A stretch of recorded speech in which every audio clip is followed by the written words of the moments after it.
Hello, you wonderful people, and welcome to another episode of Super-Fanta-Fi. This being a show where we talk about TV shows of the supernatural, fantasy, and or science fictional genre. For today's episode, I'm going to talk about episode 2 of Wheel of Time. A lot of really interesting things went down in this episode, so let's break it down. First and foremost, let's start off with the White Cloaks. We get introduced to them at first, and so it seems like they're all about going up against the Aes Sedai. Like, they're just, I guess, a group, or like, I'm wondering, like, because the Aes Sedai are seen as this powerful entity and group, but I guess they're like, it's just interesting that we live in a world where it's like, they're kind of revered in certain regards, but I guess they're also feared, because there's a group like the White Cloaks who exist to basically wipe them out. Because the questionnaire has, like, a whole bunch of Aes Sedai's rings. So it's like, you're just hunting them, even burning one at the stake. So, like, essentially, they're witch hunters in this universe. So I think that's fascinating. Because you would thought the Aes Sedai would be seen as, like, good guys. But it's like, I guess it's like, they can be seen as both and just... I mean, because it doesn't seem like people look at the Aes Sedai as like, oh my god, you're so great. It's just like, there does seem like a level of contention towards them. And I guess all that they represent. But yeah, like, we met that questionnaire, and his whole thing about, like, oh, what he likes about eating that bird is, like, beak and bones and all that. He's like, it's the brutality. He says, like, sometimes things call for brutality. So it's like, right, the Aes Sedai seem like they're supposed to be good guys, so why are you killing them? I guess it's like, I don't know. I guess they're just like a religious cult of sorts that's, like, anti-magic, but maybe specifically anti- Aes Sedai, but who knows why they do what they do yet. We've only just gotten introduced to them.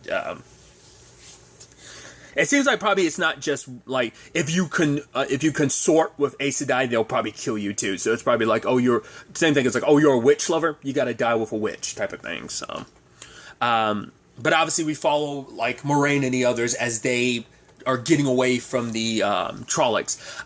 Like she said, they don't like water. I guess it's large open water, because they crossed a river, but I guess a river is like, if it's something that's like they can walk across, fine, but if it's something super deep, they don't like it. Like, to the larger bodies of water, it's kind of an issue. I think we saw them, I'm trying to think back, did you actually see, I think we saw them running into the water, or did they find the way around? The way Moiraine puts it is like, the Faces can force the Trollocs to do stuff they might not want to, but even with the Faceless, will not cross water.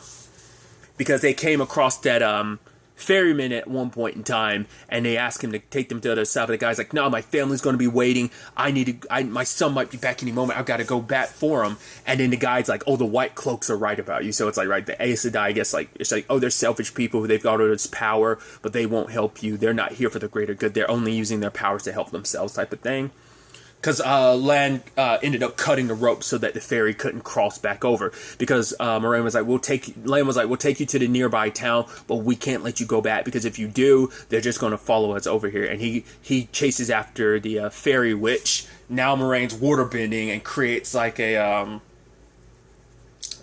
a whirlpool of sorts to absorb it, because she doesn't even want to take the chance it might drift over there towards them and they can hop on it and, like, ferry themselves over even without the line.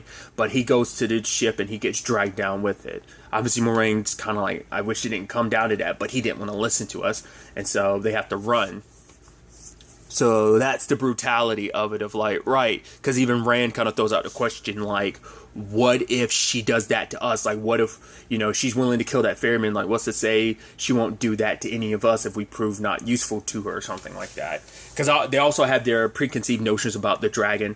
I thought I'd heard this in the first episode, but I wasn't sure. I was like, oh, maybe it was worded weirdly, but it's like, no, it seems like the previous dragon is the one that broke the world, but this reborn dragon will be the one that can actually save the world. So it's interesting how that works.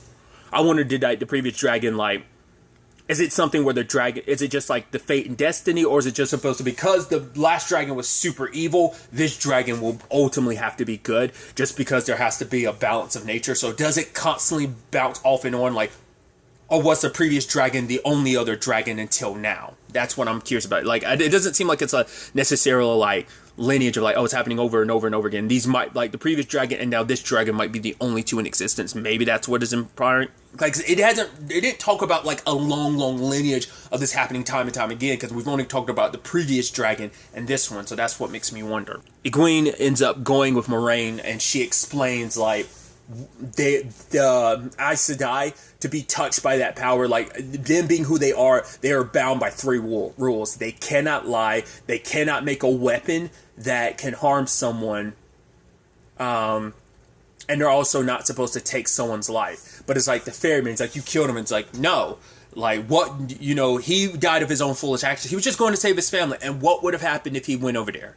The Trollocs would have killed him, and then it's like, and then they would have found their way over to us. It's like, yes, so he died of his own foolishness. We like, because she didn't intentionally kill him; she was destroying the ferry, and he ended up getting caught up in it. Like he, you know, I get it, but it's like, it is a complicated thing of like, they kind of see the bigger picture of the whole situation. It's like, it's almost like, I guess the Aes Sedai don't get bound by their emotions like a regular person would. I guess that's maybe the best way to kind of put it. They kind of see like what is better for the greater good and all. It's like, because it's like, right, because her and Lan were trying to save that dude's life. It's like, right, you can't go back. Like, I mean, because they also know the Trollocs are only after them, but if you're in their way, they're gonna slice through you. She also goes to Egwene and Moraine talk about her. It's like, right, you hear the wind, right? It's like, what? She was like, well, what do you call it? And she was like, oh, listening to the wind. It's like, right. No matter where you are, like different places have their different name for it, but it all comes from one place. One power is what she talks about. Like this one, like the thing that all the magic they use like draws from one giant source. And basically, we're all the women. We're lucky enough. The lucky few of us who are lucky enough to be touched by that power and can access it. And it seems like because of what Egwene can do, she has access to that. And so she gives her that necklace and that pendant, and she has her like clear her mind. She's like, see it a certain way, and the blueness of it started. So there was like magic kind of trickling from it, like she was tapping into it. It's like you could be an Aes Sedai if you want it to be. If you choose to be, you know, but even, you know, whether or not you, whether you choose to, if you're touched by the source or not, like it will find its way to you one way or another, essentially. Like you are connected in all of this, so. And after that conversation, Egwene went back and she laid down with Rand, who was sleeping outside. But in that moment, he wakes up and he's just like, oh no, I came here just to be alone. And she's like, oh, I'm sorry. He's like, she's like, no, I completely understand. And obviously, Rand is kind of like the most outspoken one in the group. He's saying what a lot of people are feeling. Like a lot of the things of like, oh, you guys kind of went along with this. Like Matt brought up some like reservations last episode, but it was like Rand that went harder to paint this episode of like, how can we trust you? Like, how do we know anything you're saying? It's like, you know, it's like, where are we going? We're going here. And then, because for him, it's like, Egwene will have a place to fit because only women can have a place in the White Tower as Aes Sedai. But it's like, what about men? Men, we can only ever hope to be like servants. And he looks at Lan, and you know, and she's like, honestly, I've run out of patience for all this, and I'm leaving. But obviously, Egwene is just kind of like, I can't believe you, Rand. He's like, what? Like, you're trusting her? She's like, yes. Even though she's getting weaker and weaker, she's using her powers to make sure that we're okay, that we keep our strength up. Because she can, it's so interesting to see that the power works like that too. Because she's even using it on her horses at one point in time to like kind of rejuvenize them with her power. So it's interesting that it can also be used in that regard. I'm wondering I guess it's just like, I'm taking the natural energy and the light of the world and just kind of filling you to the brim with energy. I guess that's all it is, because it's like that's because it doesn't seem like it's just a manipulation of the elements. It's just, I guess, control of energy in general. Like the energy of the magic can like be used in many different facets and operating in many different ways, not just controlling the elements. Because it seems like the magic itself seems like when it swirls around you, like I guess that it's what it latches onto the elements and then manipulates the elements you want to. Like the magic itself is almost like an extension of you. I guess it's kind of how it's supposed to be viewed, like it's like because it doesn't seem like you're just straight up just using the elements yourself. It seems like the magic acts as a buffer that allows you to manipulate the elements. But you know, that's my understanding of it. But I could be completely off base here. But getting back to the point I was making, Egwene like goes off on Rand. Like, the fact of the matter is she's doing everything to protect us, to keep us safe. That's all that matters. And the fact is, here you are like kind of disparaging her. Like, if I was her, I'd leave you behind too. And then Rand's like, You already did, when she basically chose, like, she was choosing to become a wisdom, and he already knew she would. Like, he already, it didn't make it any easier. But that's why he's like, you already made your choice last episode. Like, you might not be becoming a wisdom right now, but you already made your choice to leave me behind. So you saying that now doesn't mean anything. I was like, oh. And even, I think it was like Matt was like, don't be an ass. It's like, great. I don't trust her either. Like, yeah, she might be protecting us, but she's not doing it out of the goodness of her heart. She has her reasonings, but until then, she does throw fireballs, so let's stay on her good side. So they end up leaving, following after her. And on the way there, they're, all four of them end up singing a song from their village, and it turns out their village actually has a long history that Moraine is aware of. That basically during the Trolloc War, their village held the line. It's like they were promised by other armies, like, right, you hold out for 3 days, we'll come and back you up. And despite everything, they fought. They made sure not a single Trolloc crossed the river. They fought, and they held out first day, second day, third day, and by a third night, they kept going. But the problem is, no army came, no backup came. Then it turned into 5, and then so on and so on until they got to the 10th night, and then they knew no backup was coming. And like a queen at the time, what was it like, send like the children and people like into like the mountains and stuff like that. The song is about her husband, I think, and specifically, he's the one that ended up, or was it? No, I think it was it's actually the village's name, like back then. I'm blanking on the name. It was something with like an M. This village ended up like dying on the 13th day. Like they held off as long as they could, but on the 13th day they were overwhelmed. And the queen, like feeling her husband's death, tapped into the source, the one power. Which I was like wondering, I was like, why does one power sound so familiar? It's like, right, I made a Trails of Cold Steel reference before. Ties in, because there's a great power. That's a whole tangent I won't go into for spoiler reasons, stuff like that. It's a video game. It's a whole video game thing. Don't worry about it. But they tapped into. This queen tapped into this power and basically released a firestorm that burned everything, except for the children and stuff like that were in like the mountain pass. They were protected, but she tapped into so much power that no one else had ever tapped into before that it ended up burning her up from the inside. So she ended things, but she paid the ultimate price for it. But I guess maybe for her, the ultimate price was already paid. And so it's like, right, those children that survived, eventually they rebuilt there. That's why their village, it's now Two Rivers, is now there. So the song is about weep for what was lost. Like so much was going there. And they don't even, because even they didn't know the history, because I guess it's so long ago, so lost in the past that like no one knows. Like because I guess those stories got passed down up to a point where it's like it was so long ago that those stories stopped being passed down. It was just such forgotten history, and it's like, wow, like this is stories of their home that they didn't even know about.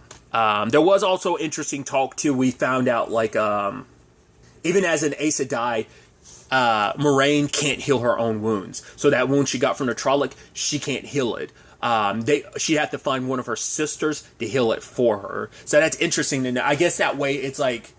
I guess that's like a white lighter from Charmed because they can't heal themselves. So it's like, I think that's so fascinating. I guess it's also limit, like, you don't want to be all powerful. Like, that's why, like, they never usually travel alone. Like, Moraine usually has, like, her people, like, the Aes Sedai usually travel with, like, other sisters just so that they can heal each other if the time ever comes.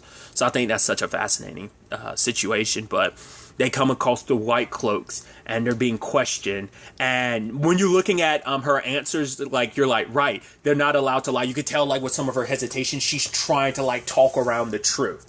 It's like, right, don't mention the White Tower, don't mention the Aes Sedai, but it's like she's speaking around, like, being like, oh, yeah, it's truthful. It's like, oh, you won't believe me if I told you. I was like, oh, it's this creature that looked this, and the guy's like, oh, a Trolloc. Yeah, it's like, so you give some of the answers and let them kind of fill in a lot more of the blanks. It's not lying, it's just stretching the truth, And she never lied. She was actually just very, very specific about her wording of things. So it's like, yeah, I'm not lying. I'm telling the truth. It's like, yeah, I'm going to go visit my sister.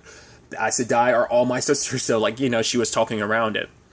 Because she made sure Lon would have the ring. Because, like, if a Aes Sedai, like, that's why he was checking about it. And I love Lon. It's like, yeah, I'm from a place where people learn to keep them hands from themselves or lose it. Because he didn't appreciate the questioner being all over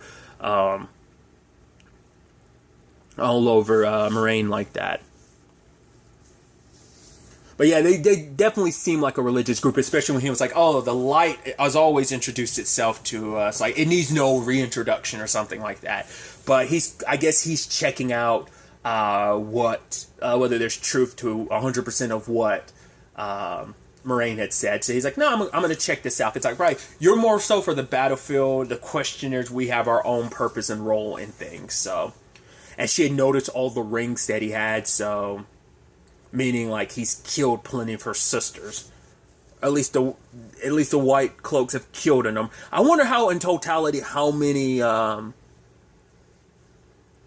Sedais are there? You know, I mean, one, as like Rand brought up in the first episode, was saying like one has the power to destroy, and it has the power to rival an entire army of sorts. So, but you had Lan decided like he knew a place that they would go, but Moraine was kind of against it. Like, right, we might have to find another path. We can't go to, was it like Shagor? I forgot the second half of the place's name. Basically, its name translates to Shadow Waiting, and it was like, yeah, probably we don't want to go there. It's too dangerous. And then we kind of get the moment between Rand and Egwene when it's the whole conversation about like, right, like how long are you not going to look at me? Like, the fact is we lost Nynaeve and Lila, and it's like she's like, we just lost so much, because she'd even talked to Perrin before, because he's like, he was like, do you think we'll ever go home? And she's like, no. And so, because they can't go back home, because if they ever did go back home, it'd probably put Two Rivers in danger again. But there's like, she's like, just look at me. I just want you to look at me and just not hate me. And he looks at her. He's like, I can never hate you. It's just a situation of like, he just felt like the person that he loved kind of left him behind, and it's like he feels even more so left behind now, because it's like she's getting further and further away from him. But obviously, Moraine needs to rest because of her wounds. But because of that, and the Trollocs end up finally catching up to them. I'd skipped over it too, because there was that whole dream sequence they had too, that where like Rand was spitting out like a bat, but then he woke up and like apparently they all had that dream, and the bats, like all those bats, like their necks were snapped, and it's like, what is this? And it's like the being that they were seeing in their dream. I wonder if that's supposed to be like the Dark One or something like that. Considering the way she was acting, she was like, if you see that dream again, like, you got to let us know immediately. So something is reaching out to them. Maybe it's because they are the dragon. Maybe that's what she's worried. Like, if the darkness gets to this dragon, it will corrupt them just like last time. So the dragon won't be the savior this time either. It will also be another destroyer. Maybe that's what that's kind of being indicative of. Maybe not. But circling back to it, they run to the place I was mentioning earlier that translates to Shadows Waiting. Even the Trollocs won't enter that place. And we kind of find out from Lan later on why, because the place is dead silent. And so he talks about, this is the kingdom. It was one of the richest kingdoms, cities at the time of the Trolloc War. This is the place that didn't help Two Rivers back in the day. And because of that, like, moment the survivors banged on its door and opened up, like, because they had sealed themselves off from the rest of the world, while the rest of like the nations were burning, they stayed held up in their city. But the moment the survivors kind of came through after the end of the Trolloc War, the entire city was gone, as if like the evil and the heart of this city basically swallowed everyone else. So it was kind of like a more extreme Croatoa type of thing, I think. And so he was like, do not touch anything in this place. We do see that like Egwene and Rand kind of found their way back to each other, because looking at the cityscape and looking out what was there, I guess it just made him be like, right, because I think it was a whole point that that Matt was kind of making. At the very least, you have each other here, so kind of don't squander that. And I guess it's just a reminder of like, right, like what could be lost, what they're going out and venturing on. So like, we can't be, we have each other at the very least, and so they're holding hands. I skipped over this too. I'm all over the place of like forgetting to talk about stuff, but Perrin's leg. I don't know if that was supposed to be the toxin or whether, I mean, he might have gotten scratched by like an orc. I'm not literally called an orc, a Trolloc, but maybe not necessarily like the venom from its weapon, the poison from its weapon. Maybe, I don't know, but the wound is acting up. But then like all of a sudden these wolves are there, and then it comes over and like licks his wound and it bounces. I'm like, what the hell was that about? Just little things here and there. I guess it's supposed to show that, like, kind of keep it up in the air on who actually is the dragon, because like, they've all had the dream. There's little things between each one of them that kind of seems to be setting the tone for some stuff.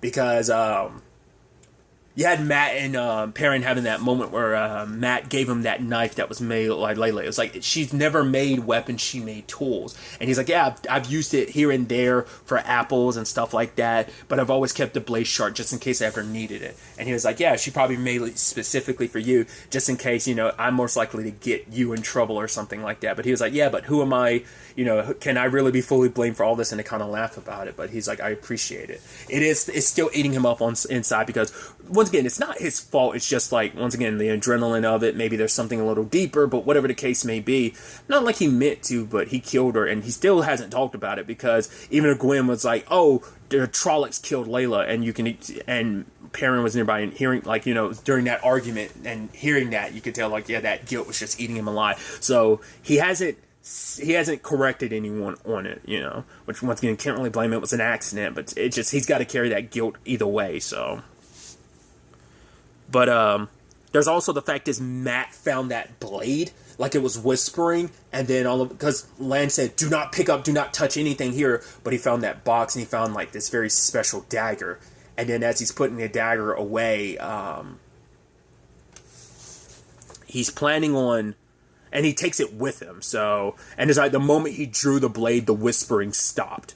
So I'm like, was there, because something darker was leading him to that. And then proceeds, like a darkness stretches across the entire city, and it's enveloping everything it touches, including, well, 3 of the horses run away. The only ones that stay behind are Lan and Moiraine's. The others take off because the fourth horse, one of their horses, ends up getting turned to ash. But like, this thing like consumes the horse and turns it into nothing but ash. So it's purely like running away from this darkness, because it touches you, you're as good as dead. Luckily, it only goes as far as the city itself. So the moment like Matt and Rand got outside the city walls, the moment Egwene and Perrin got out the city walls, it was fine. But sadly, they're all separated, and at the same, like, everyone, like, everyone's paired up. Moiraine and Lan, and Moiraine's still in a bad condition, but they're all separate from each other. And as he's kind of trying to tend to her wounds, lo and behold, who shows up?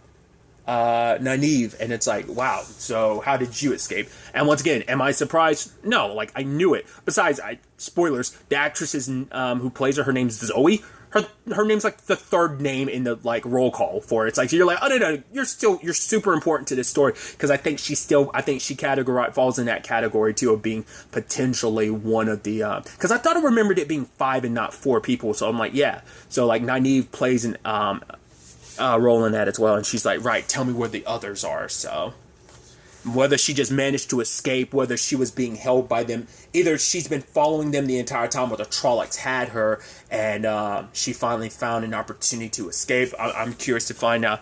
We'll have to wait and see where the next episode, still one more episode that got released this week, so it's going to be interesting to see what the next episode has in store for us.